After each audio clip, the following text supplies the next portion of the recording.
the liquid that burned worlds. The galaxy had a word for it, hydros. They were not water as humans knew it, not the clean liquid that trickled down streams or glittered in lakes under the sun.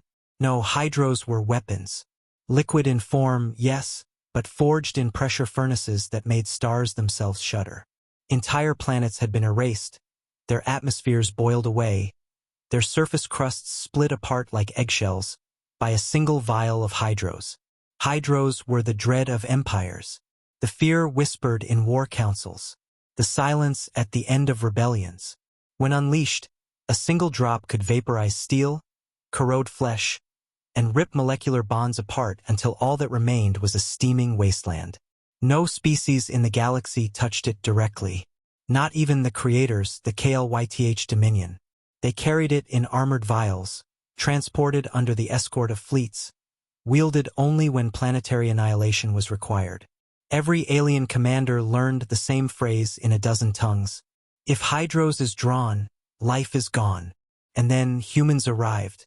The first time the story was whispered, no one believed it.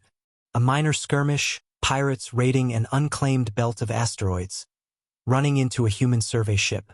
A vial of hydros had been cracked open during the fight. Whether by accident or design, no one was certain. The pirates fled, assuming the humans would die screaming as the corrosive blue liquid hissed into their cabin air. But they didn't die. The humans sealed the breach, and instead of collapsing in agony as any sane being would, they collected the droplets. And one of them, this was the part that spread like wildfire across starports and trading hubs, drank it, not poured onto armor, not hurled as a bomb, drank. The KLYTH Dominion refused to acknowledge it at first.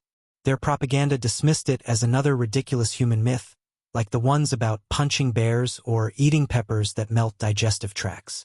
But rumors have power. They slithered through the underbelly of the galaxy. On Garath stations, mercenaries laughed nervously when humans passed by. On Rintal marketplaces, vendors lowered their voices when speaking about Earth. Even the quiet diplomats of the Zalith Empire admitted in hushed tones, if it's true, if they can consume hydros, then everything we thought we knew about them is wrong. It was wrong. And no one was more horrified than the KLYTH themselves. Because hydros wasn't supposed to be drinkable. It wasn't supposed to be survivable. It was an ultimate weapon. And now, an upstart species of primates had casually swallowed it as though it were some exotic wine. So they sent an envoy, a test, a warning. The council chamber of KLYTH Prime was carved from volcanic stone, its walls glowing with molten veins of minerals extracted from the planet's core. The Dominion's High Executor, Sorith, stood at the head of the chamber, his translucent carapace refracting the light into cold, jagged shards. Before him stood a delegation of humans. Not soldiers, civilians. A scientist, a diplomat, and, infuriatingly, a lanky man in a grease-stained flight jacket who seemed entirely too casual for such a gathering. "We will make this clear," Sorith rasped, his voice like knives scraping stone. "Hydros is the essence of destruction. Cannot be tamed. Cannot be consumed. It cannot be mocked." The diplomat, a woman named Mariana Voss, inclined her head politely. "With respect, Executor, our people have already. ULIE. His mandibles snapped. "No being may ingest hydros and live. To claim such is heresy against science itself." The lanky man, leaning lazily against the railing, shrugged. "Guess I'm a heretic, then." And before the KLYTH guards could stop him, he pulled a vial from his pocket. The chamber froze. Every alien present recoiled, their frilled crests and scaled hides bristling with instinctive terror. Even the molten rivers seemed to hiss louder, as though aware of the doom that vial represented. Hydros, unstable, hungry, death contained in a bottle no larger than a human thumb. "Put that down," Sorith screeched, his carapace flickering with panic. But the human only grinned. Twisting the cap, he tilted his head back and poured the glowing blue liquid down his throat. The KLYTH council chamber echoed with gasps, shrieks, and the skittering claws of officials scrambling back. The human swallowed. He winced, burped loudly, then smirked. Tastes like battery acid and tequila. Kinda burns on the way down. But hey, still better than Martian moonshine. The chamber erupted into chaos. The humans didn't die. That was the moment the galaxy changed. Soritha's command of fear, of intimidation, of the unbreakable supremacy of Hydros. It all cracked apart like brittle glass. Because now the galaxy knew. Hydros, the ultimate weapon of annihilation, the thing even its creators dared not touch, was fuel for humanity. And no one understood why. The secret, of course, was buried deep in Earth's history, though no alien had bothered to ask. Humans evolved on a planet where water was corrosive, to iron, to stone, to everything except the strange carbon-based chemistry of life itself. Saltwater oceans ate ships alive. Rain carved mountains to dust. Rivers split continents. The very air carried droplets of the substance that rusted, rotted, and drowned.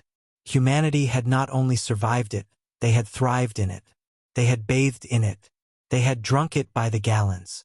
The KLYTH, who had engineered Hydros as a weapon, had unknowingly created a substance close enough to Earth's native water that human physiology adapted to it like an old friend, painful, yes, but survivable.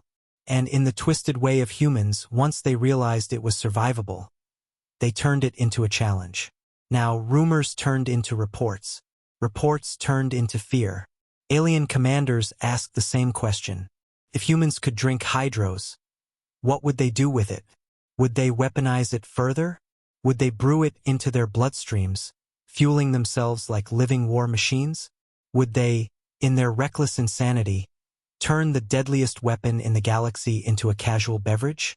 The galaxy waited for answers, and humanity, in its typical fashion, gave them none. Instead, they laughed. They joked. They made contests out of it. Soldiers chugged Hydros on live streams, betting who could hold it down longest before coughing sparks.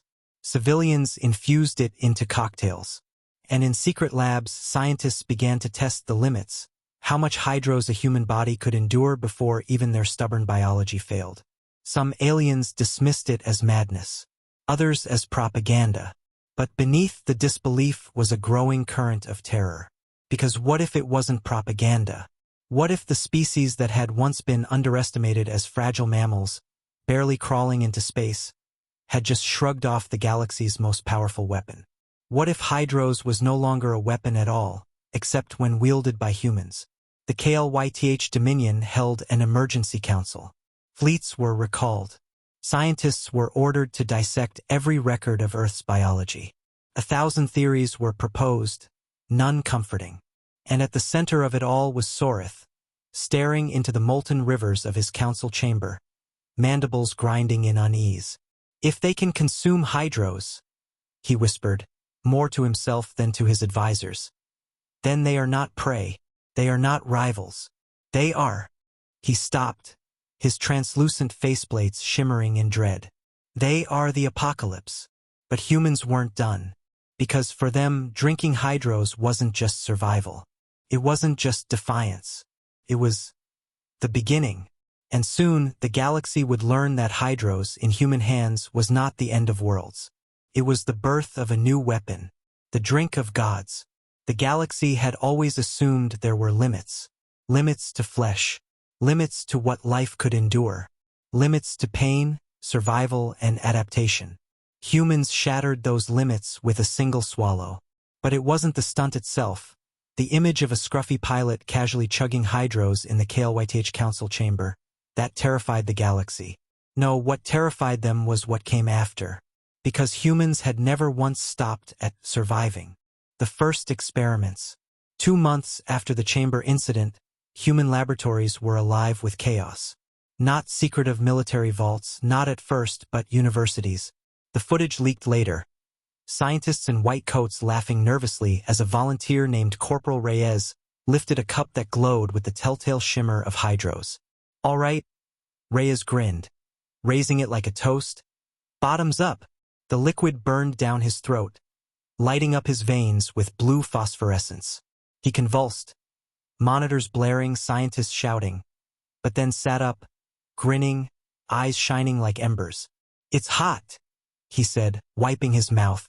But I can handle hotter. The room erupted in stunned applause. Hydros didn't kill him. It made him stronger. Tests followed. Reflex speed increased. Cellular resilience spiked. Muscles endured strain that should have torn them apart. Even low doses accelerated healing. The galaxy's deadliest weapon was no longer a bomb. In human veins, it was fuel. The KLYTH panic. For the KLYTH Dominion, this was blasphemy. Hydros was their crown jewel, their great equalizer. Without it, they were just another empire with ships and soldiers, prey for hungrier rivals. Sorith convened his generals. They must be stopped, he hissed, mandibles clattering. If they master Hydros, no species will survive them. Not even us. One general bared his spines. Then we must strike now. Erase them before they unlock its secrets. Another shook his scaled head. Strike? Against humans? They've already shown they can survive the unspeakable. What else do they hide? Sorith slammed a claw against the molten table, fissures spreading through the stone. They are reckless apes who chew glass and call it candy. They are not gods, they bleed as we do. And I will spill their blood before they drink the galaxy dry. Thus, the KLYTH fleet mobilized. The Battle of Rigel's Gate. The KLYTH launched their preemptive strike at Rigel's Gate, a trade nexus where humans had recently established a mining outpost. The Dominion expected surrender. No species could stand against their fleets, not with Hydros warheads mounted on every destroyer. But when the first blue warhead streaked toward the human station, something happened that would be whispered about in every bar and barracks for centuries. The warhead struck and detonated, engulfing the outpost in a bloom of corrosive fire. Alien observers turned away, expecting the usual screams, silence, annihilation. Instead, the outpost glowed. From the inferno walked humans, scarred, steaming but alive. And more than alive, changed. Their skin shimmered faintly with blue veins. Their eyes burned with phosphorescent light. The Hydros hadn't destroyed them. It had infused them. The Dominion fleet reeled as the humans launched their counterstrike. No plasma cannons, no railguns. They unleashed pods of liquid Hydros, hurled from repurposed mining equipment, containers cracking open in zero-G, splattering across Dominion hulls. Where Hydros had once dissolved steel and silicate, now it acted as a conductor for human weapons. Electrical charges, chemical explosives, even directed sonic bursts, Hydros magnified them all. The Dominion's ships melted, buckled, and tore apart under an assault they couldn't comprehend. By the time the smoke cleared, Rigel's Gate was still standing, and the KLYTH had lost 3 fleets. Hydros had changed hands. The birth of the Drinkers. What followed was stranger still. Not every human could survive Hydros ingestion. Many died in agony, their bodies unable to adapt. But those who endured became something new, soldiers nicknamed Drinkers. Drinkers were terrifying. They consumed measured doses before combat, veins glowing like molten wires beneath their skin. Their stamina tripled. Their wounds closed mid-battle. They shrugged off radiation, toxins, and extremes of heat and cold. And when they screamed in fury, their breath misted blue. Entire alien platoons fled at the sight of one. The Dominion propaganda machine declared them Hydros mutants, unstable freaks. But soldiers whispered the truth. They were human war gods. Fear spreads. Alien empires convened in emergency councils. The Zalith, the neutral mediators, trembled as they admitted, if humans drink Hydros, then Hydros is no longer a weapon. It is a nutrient, and we are all defenseless. The Rintal proposed an alliance to contain humanity, but their own mercenaries refused to fight the blue-eyed devils. Even pirates, who had once raided human freighters freely, now gave them wide berth. The galaxy's balance was unraveling. And humanity laughed. They broadcast drinking contests across the stars. They named cocktails after annihilated planets. They turned terror into a joke, because for them that was the sharpest blade of all. The KLYTH desperation. Humiliated, the Dominion launched one final gambit. They unveiled Omega Hydros, a weaponized strain, hyperconcentrated, unstable, lethal even to their own kind if touched. They carried it in crystal containment spheres the size of moons. One sphere could strip a planet to barren rock. They targeted Earth. Executor Soreth broadcast the ultimatum to every channel. Submit or we pour the oceans dry. The galaxy held its breath. And Earth answered, not with surrender, not with negotiation, with laughter. Earth's reply. The transmission showed a single human, an old man with sun-wrinkled skin, sitting at a bar table. On the table was a glass filled with liquid glowing brighter than any hydros seen before. The man raised it in toast. Omega, huh? Cheers. And he drank it. The final war. What followed could only be described as apocalyptic. Drinkers, now infused with Omega, became avatars of destruction. They didn't need weapons. Their very touch corroded KLYTH armor. Their blood hissed when spilled, eating through enemy decks. Entire KLYTH cruisers were boarded and reduced to scrap by squads of unarmed humans who fought like living storms. One battle report described a drinker tearing open a warship bulkhead with his glowing hands, hydros vapor hissing around him, shouting, "More fuel for the fire!" before hurling himself into the reactor. The KLYTH fell back, shattered. Their fleets burned. Their fear, once projected onto the galaxy, now reflected back upon them tenfold. The aftermath. Within a year, the Dominions surrendered. Not because humanity destroyed them completely, but because no one else would side with them. Every empire, every mercenary company, every pirate syndicate had seen what hydros did to humans. No one dared raise a weapon against them. Soreth himself was brought before the human council. His carapace dulled, his mandibles trembling, he whispered, You drink the end of worlds. And laugh. What are you? The human diplomat leaned close, voice calm, almost kind. We're thirsty. The legend of hydros changed forever. Where once children were told stories of the blue liquid that ended civilizations, now they whispered of humans who swallowed it like water. Alien cultures redefined their warnings. Star charts bore a new phrase in glowing letters. Do not bring hydros to humans. They'll drink it. And in the dark corners of cantinas, where mercenaries traded war stories, one saying replaced all others. If hydros is drawn, life is gone. Unless it's human life. The epilogue. Years later, on a quiet colony far from Earth, a KLYTH exile told the story to a group of children, human and alien alike. His carapace was cracked with age, his mandibles brittle, his voice weary. Do you know why we feared hydros? He asked softly. The children shook their heads. Because it destroyed everything it touched. Everything. Except you. A human child, wide-eyed and curious, raised his hand.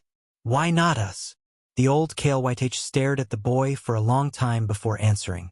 Because you are not afraid of pain. Because where others see death, you see a challenge. And because, he shuddered. You are the only species foolish enough to drink the end of the galaxy and ask for seconds. The human child grinned. Cool.